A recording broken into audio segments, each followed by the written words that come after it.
Aam Aadmi party ఓడిపోవడం దాని యొక్క పాలనా వైఫల్యమా లేక బీజేపీ వ్యూహమా అన్నది చూద్దాం. ఇప్పుడు ఇటీవల ఎన్నికలలో ఆమ్ ఆద్మీ పార్టీకి భారీ ఎదురు దెబ్బ తగిలింది. పాలనా అలసత్వం, ప్రభుత్వ వ్యతిరేకత, బీజేపీ నిరంతర పోరాటం కలిసి ఆప్కు పరాజయాన్ని మిగిల్చాయి. దశాబ్దానికి పైగా అధికారంలో ఉన్న ఆప్ మీద ప్రజలలో ఆకర్షణ తగ్గిపోయింది. ముఖ్యంగా మధ్యతరగతి వర్గాలలో కేజ్రీవాల్కు ఉన్న అవినీతి వ్యతిరేక పోరాట యోధుడి ప్రతిష్ట తగ్గుముఖం పట్టింది.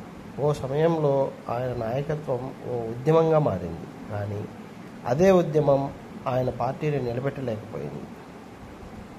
అవినీతి ఆరోపణలు, కేజ్రీవాల్తో పాటు కీలక నేతల అరెస్టులు,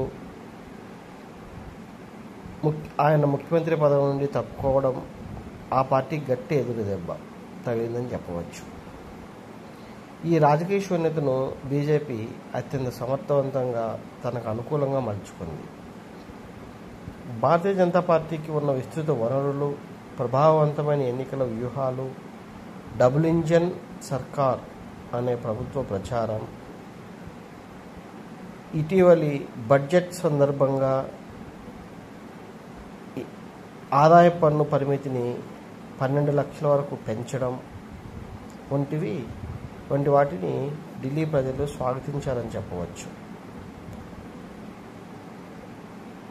దీన్ని బట్టి చూస్తే ఇదంతా ఆప్ యొక్క పాలనా వైఫల్యమా లేక బీజేపీ యొక్క వ్యూహాత్మక విజయమా అన్నది మీరేమనుకుంటున్నారు?